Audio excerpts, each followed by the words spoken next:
भारत और पाकिस्तान के बीच cease fire, गोलीबारी और सैन्य कार्रवाई रोकने का फैसला।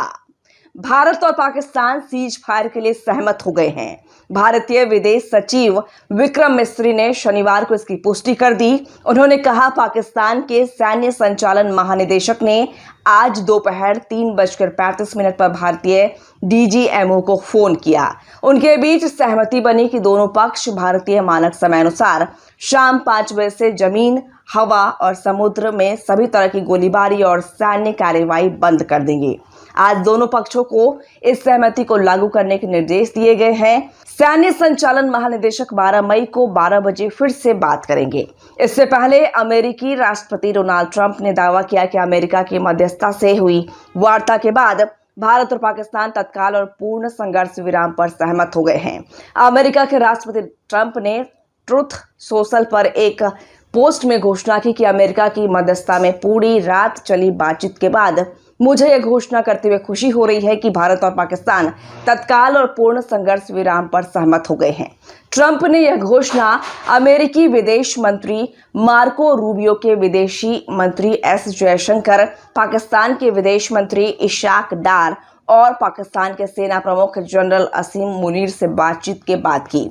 रूबियो ने भी एक्स पर ऐसा ही बयान दिया है। भारत के विदेश मंत्री एस जयशंकर ने भी पाकिस्तान से सीज फायर को लेकर पोस्ट किया है। उन्होंने एक्स पर लिखा कि भारत और पाकिस्तान ने आज गोलीबारी और सैन्य कार्रवाई रोकने पर सहमति जताई है। भारत ने आतंकवाद के सभी रूपों और अभिव्यक्तियों के खिलाफ हमेशा से दृढ़ और अटल रुख बनाए रखा है। यह आगे भी ऐसा ही रहेगा। जम्मू कश्मीर के पूर्व डीजीपी शेष पॉल वैद ने भारत पाकिस्तान संघर्ष विराम समझौते पर कहा, मुझे लगता है कि भारत ने शर्त रखी है कि पाकिस्तान आतंकवाद बंद करेगा। इसलिए भारत ने कहा कि आतंकवाद की कोई भी कार्रवाई युद्ध की कार्रवाई होगी। संघर्ष विराम का स्वागत है। भारत कभी किसी देश के खिलाफ आक्रामक तरीके से काम नहीं करता। हमारी नीति बहुत स्पष्ट है।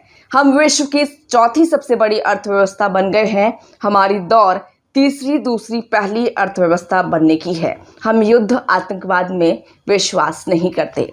बता दें कि 22 अप्रैल को जम्मू कश्मीर के पहलगाम में हुए आतंकी हमले में 26 लोगों की मौत हो गई थी। इस हमले की जिम्मेदारी TRF नाम के आतंकवादी संगठन ने ली, जिसके तार पाकिस्तान से जुड़े थे। भारत ने इस कायराना हरकत का जवाब देने के लिए 6 और 7 मई की रात ऑपरेशन सिंदूर शुरू किया।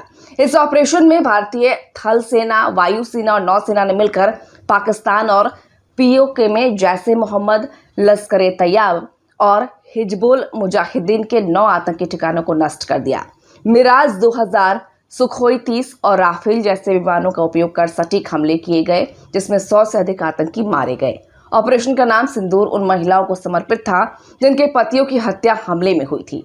ऑपरेशन सिंदूर के बाद पाकिस्तान बौखला गया और उसने नियंत्रण रेखा पर अंधाधुंध गोलीबारी शुरू कर दी। कुपवारा, राजौरी, पुंछ और पुंछ के रिहायशी इलाकों को निशाना बनाया गया, जिसमें 16 निर्दोष नागरिक मारे गए।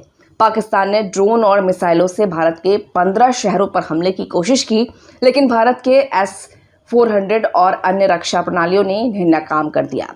भारत ने लाहौर और सियालकोट में जवाबी कार्रवाई की, जिससे पाकिस्तान में दहशत फैल गई। लेकिन फिलहाल राहत की खबर ये है, बता दें आपको कि भारत और पाकिस्तान के बीच सीज फायर हो गई है। भारत और पाकिस्तान के बीच गोलीबारी और सैन्य कार्रवाई रोकने के लिए दोनों देशों के बीच सीधे तौर पर बातचीत हुई।